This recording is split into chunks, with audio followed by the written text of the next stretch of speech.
Hey. She said, Mommy, hey. How y'all doing? Mommy, hi.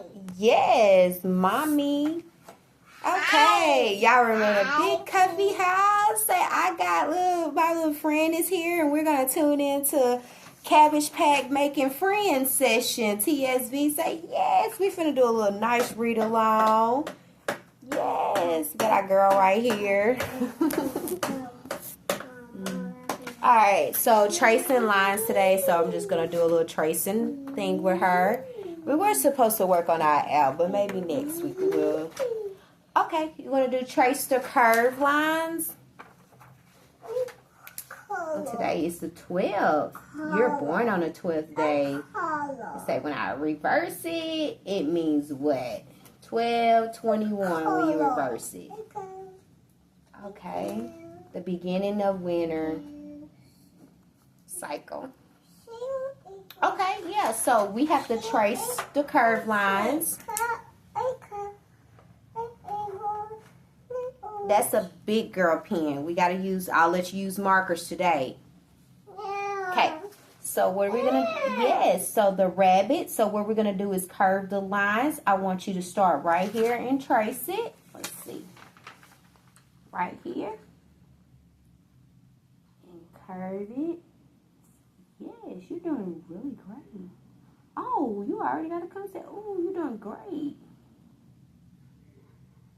And I think I had an update. She's doing wonderful in daycare. My thing is, I'm not against it, but I'm not for it all the way.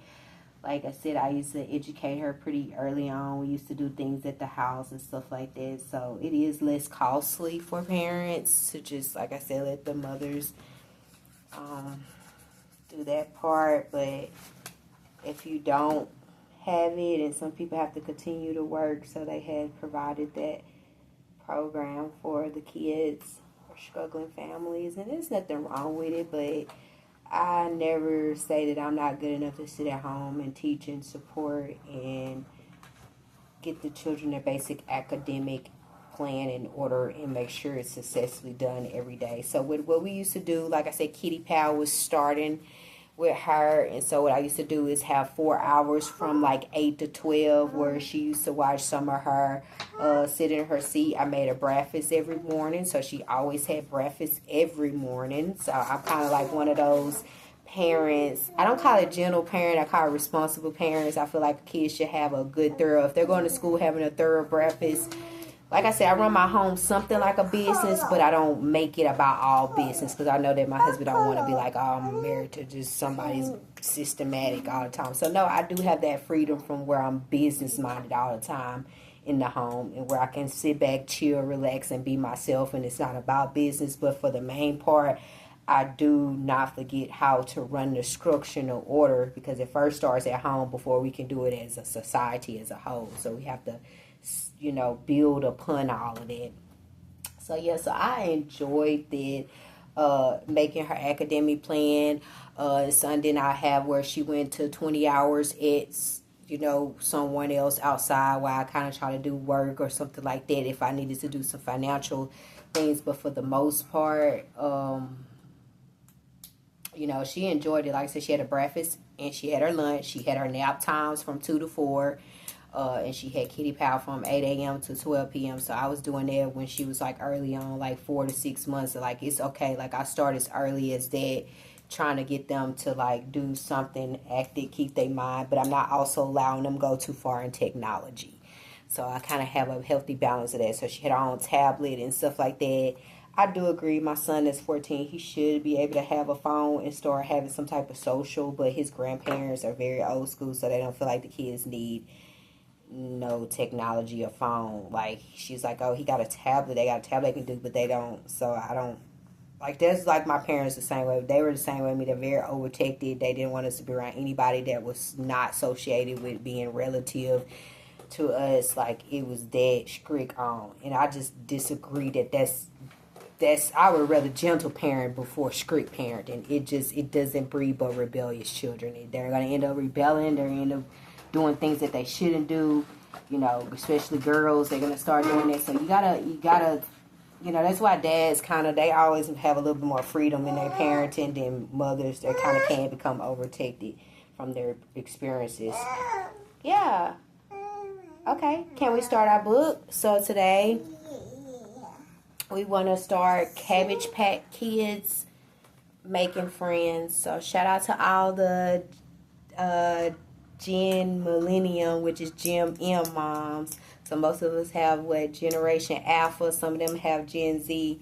But we praying for Gen Z or whatever, because they really got a hard snare to come out of. We only, honestly, I appreciate my boomer parents. So I had biological boomer parents, unfortunately, and I also had, so I'm getting it always, culturally, generational. I'm breaking cultural, generation, and traditional curses. That's all three at once. So that ain't easy for a person to bear and make it out of, because it's hard. That was a really hard yoke they put on us, definitely. So right now we're starting with responsible parenting and getting back knowing, and it's really no excuses to why the males went that route, because again, my husband did time in prison where he was away from feminine bonds or any type of feminine connection, and he's still showing that the person, if they want to do right, they can do right. So that's when I really opened my eyes and were like, no, men really want to do right, or males that can. There would be nothing in your way. Only you are in your way from doing right by your kids or by your person. Like, you don't got to make multiple households and all this. So he's kind of monogamous, but he's not religious. So I don't know. He's just saying this is the natural way of life to have one wife. For him, it just makes sense. I'm glad he do, because some of it don't. So we're going to start off on Cabbage Patch Kids Making Friends. And I love this show. I remember this inside of the 90s. Yeah, we did have the best childhood. Okay, you can turn it over. Yes, ma'am. All right, so each of the Cabbage Patch Kids were quite different from all the others. No two were more different from each other. However, than Otis Lee and Rebecca Ruby. For example, yes, for example, oh yeah, she's got a pretty cabbage fat face, don't she? Yeah, she do. It's cute. With brown eyes. Yeah, I know. So, for example, Otis Lee didn't have any hair on his head, and Rebecca Ruby had so much hair that she wore bangs in a ponytail. Otis Lee and Rebecca Ruby had very different creatures that they loved. Otis Lee had a bulldog named Captain N. Captain N could be ferocious and fast. Rebecca Ruby had a turtle named Miss Myrtle. Miss Myrtle was always very gentle and slow. Otis Lee rode a dirt bike. He loved to patrol the Cabbage Patch and keep on the lookout for the black-hearted Jack Rabbit. Cabbage Jack and Sneaky Burl Wizzle, who both worked for the wicked Lavender McDowell. Okay, you want to open this? You can. And she likes her little new jacket on. So, yes, the zipper worked perfectly. It's more been, you can tell the previous owner took care of it real well. And so we got, here, mama. Here. And I left her black one back inside of her bag in case you want to put it over this one if it gets like really, really cold. So she can have them both. And I trust that y'all have probably somewhere for her in her room or her area to put all her things. Especially, whenever she returns.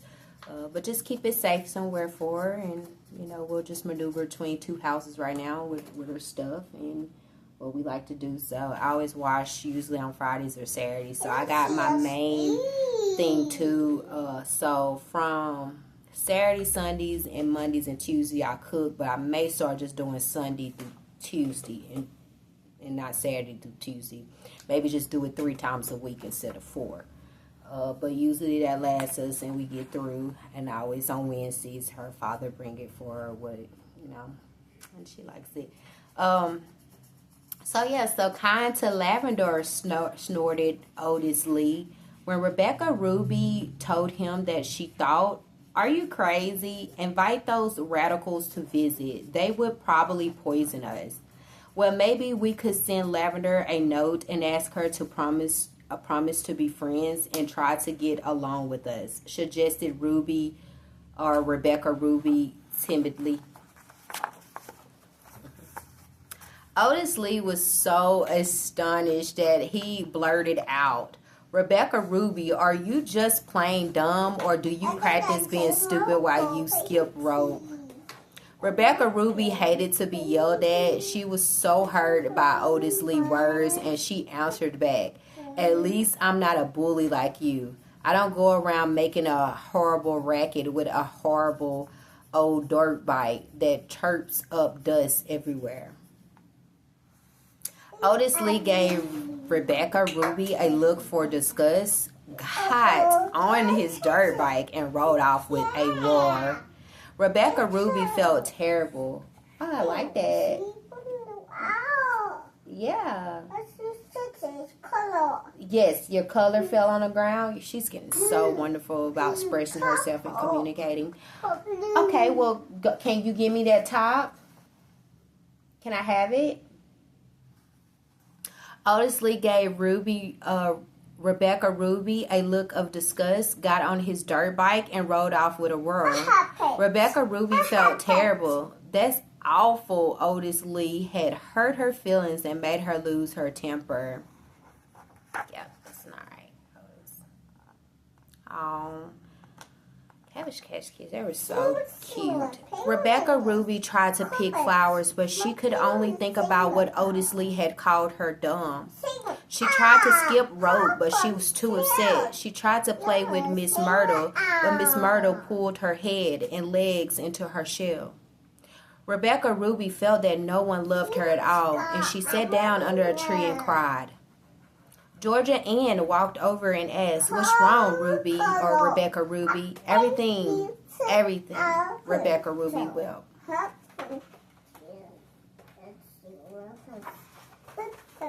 Georgia Ann hated to see Rebecca Ruby cry, so she went to Rachel Marie and told her all about it. Rachel Marie, who was called Rainy, was one of the oldest Cabbage Patch Kids. She was very wise about many things and loved to tell the others about life in the old days, when no one had ever heard of horrible or mean Lavender McDowell. Those were the days where there were peace and love everywhere, and babies born in Cabbage Patch grew up happy and safe. I agree.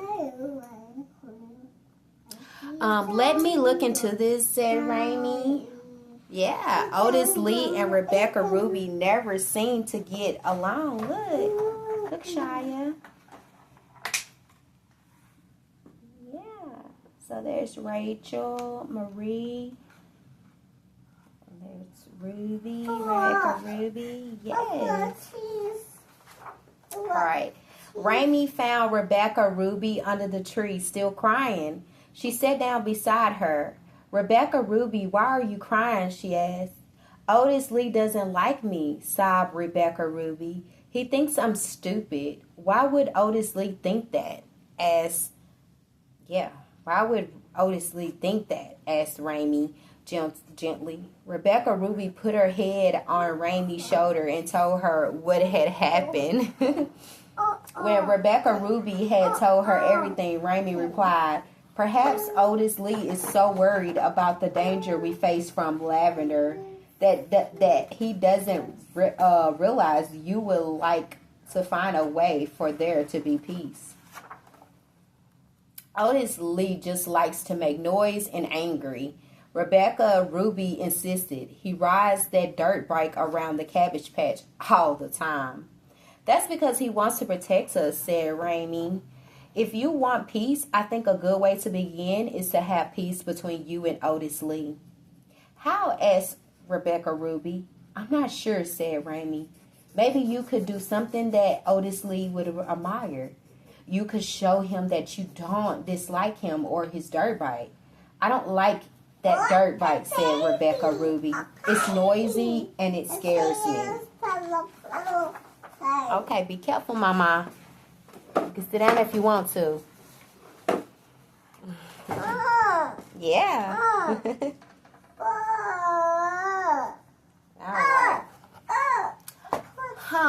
said Raimi, what if you were scared of that dirt bike? What if you could ride it as well as Otis Lee? What would Otis Lee think of you then? I guess he'll think I wasn't so dumb, said Rebecca Ruby. Hey, come on, baby. Come on. Stay right here. It's read along time. All right. So Raimi smiled and stood up. Rebecca Ruby, she said, it's time. You and Otis Lee were friends. I'll see you later. And off she went, smiling to herself. Mommy. Yes, you're doing good. All right. Okay, yeah. Come on. We gotta, yeah. Huh? You want to get your cup? Okay, you can go get your cup. She's going to go get her something to drink on her cup. All right, bring it back. Yep, come on. Oops. Can you come over here, Shai? You can bring a cup over here. We're almost done with book. Come on. Drinking your mango juice. I know that's a real good one.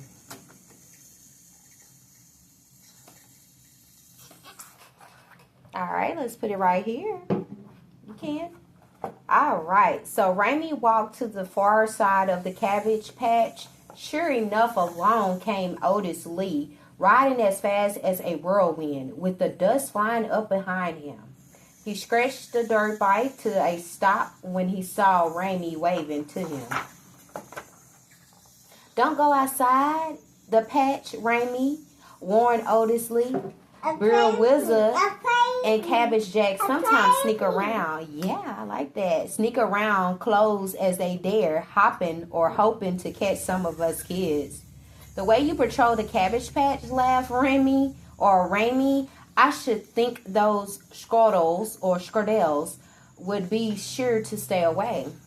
Otis Lee grinned. Raimi had a way of making folks feel good about themselves. So, little Raimi, brown girl, she loves to make people feel good about themselves. I know, it's called confidence. Giving some people some self-esteem boost. Hey, come on, mama. Come back. All right, so I've been talking to Rebecca Ruby, said Raimi. Have you now mumbled, Otis Lee? Yes, said Raimi. The poor child was crying hard enough to make a puddle of tears. And I guess you know why, said Otis Lee. I sure do, said Raimi. I feel bad about calling her stupid, said Otis Lee. But she made me mad. Oh, yeah, real mad. Oh, all dumb things to say. She said she would invite Lavender McDowell to visit. Raimi laughed. Well, that wasn't a very good idea, I agree. But Rebecca Ruby wants everybody to be peaceful. She doesn't realize how wicked Lavender can really be. She doesn't understand how hard you work to protect us. And the dirt bike scares her with the noise and dust. I don't think Rebecca Ruby is stupid. Do we think Rebecca Ruby is stupid? No, she is very, very intuitive. Okay, so I can't do a thing about how Rebecca Ruby feels, murmured Otis Lee. You can try, or you could try, said Raimi. How? Asked Otis Lee. Try doing something that she would admire. You could show her that you don't dislike her and what she does. All she does is skip rope and murdered, Otis Lee. Yeah. I suppose you think it's easy to skip rope, said Raimi. Nothing's easier, said Otis Lee. That's what you think, said Raimi. But no one can jump rope anywhere near as well as Rebecca Ruby. Otis Lee growled a big gruffle. I figure I can, he boasted. Go away. Yeah. But no one can skip harder or higher or longer than she, insisted Raimi.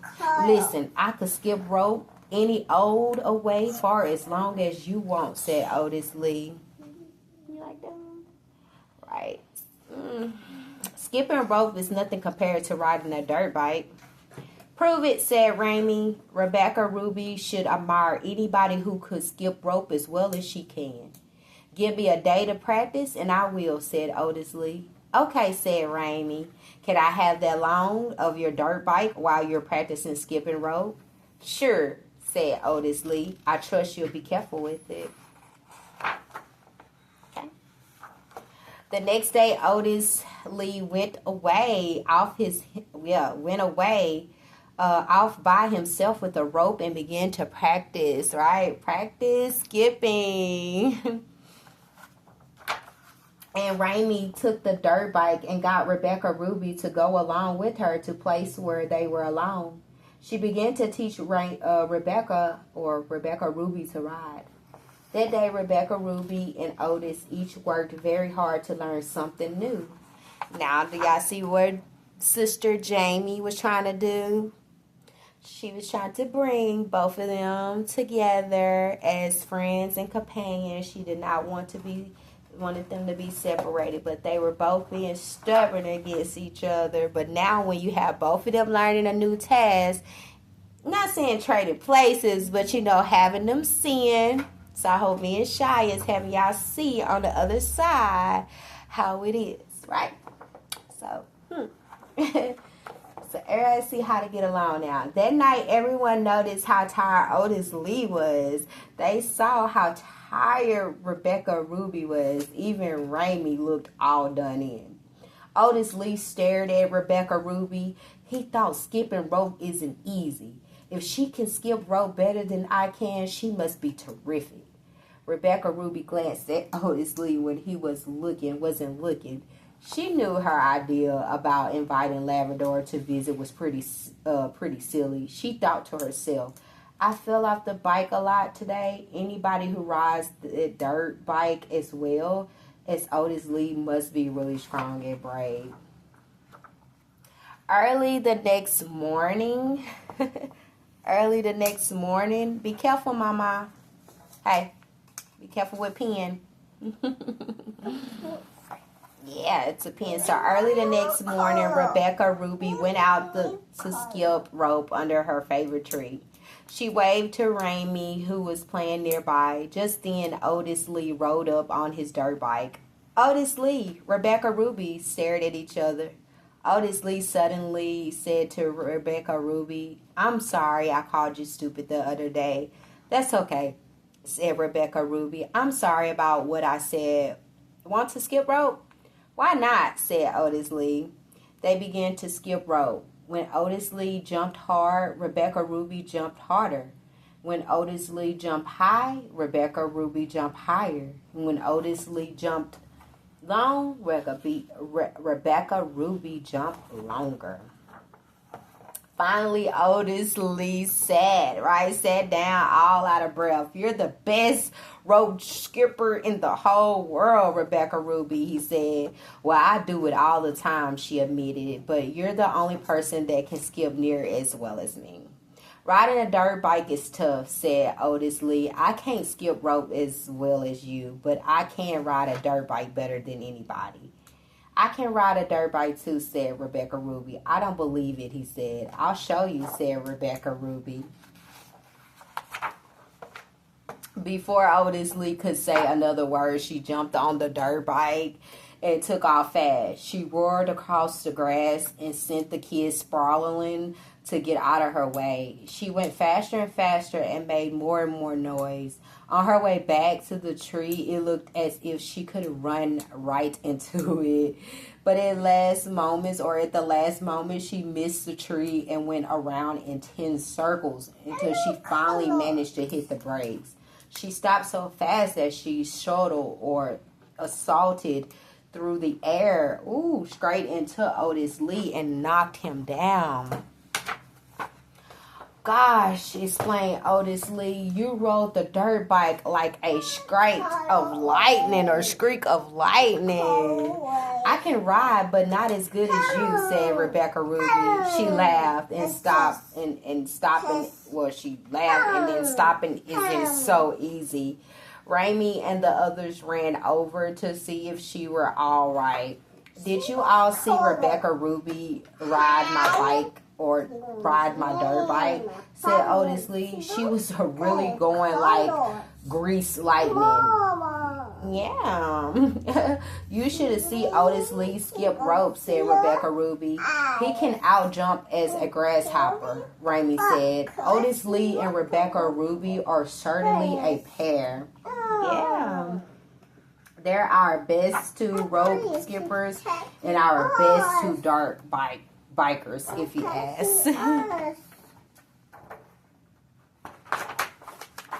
Everybody clapped and cheered. Raimi said it was such a wonderful day that they could all play hide and seek together, or let Otis Lee give them rides on his dirt bike, or let Rebecca Ruby teach them how to skip rope. And that is exactly what they did all morning.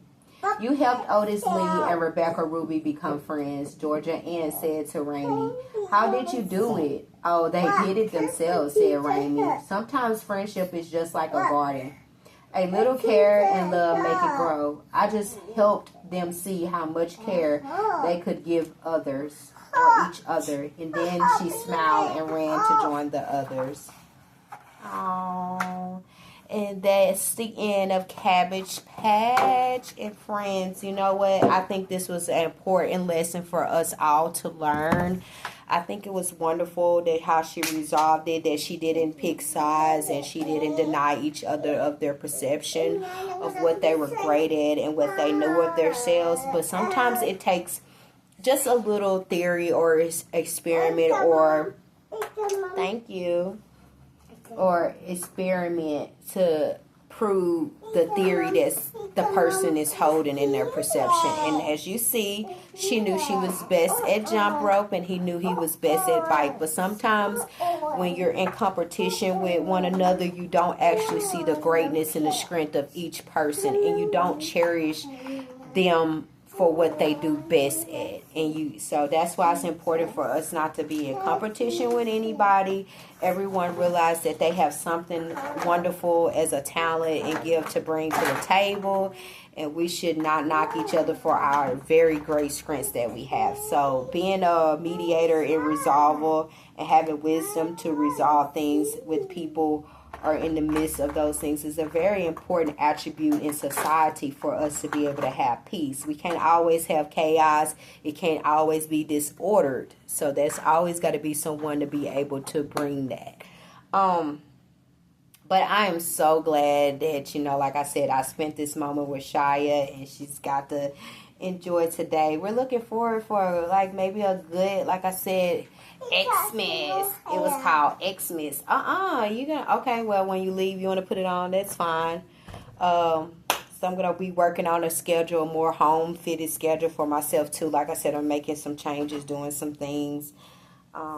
It's so wonderful, though.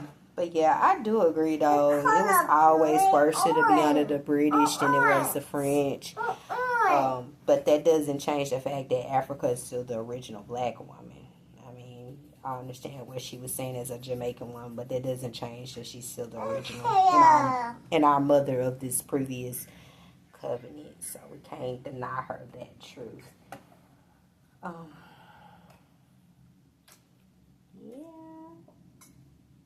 it's good.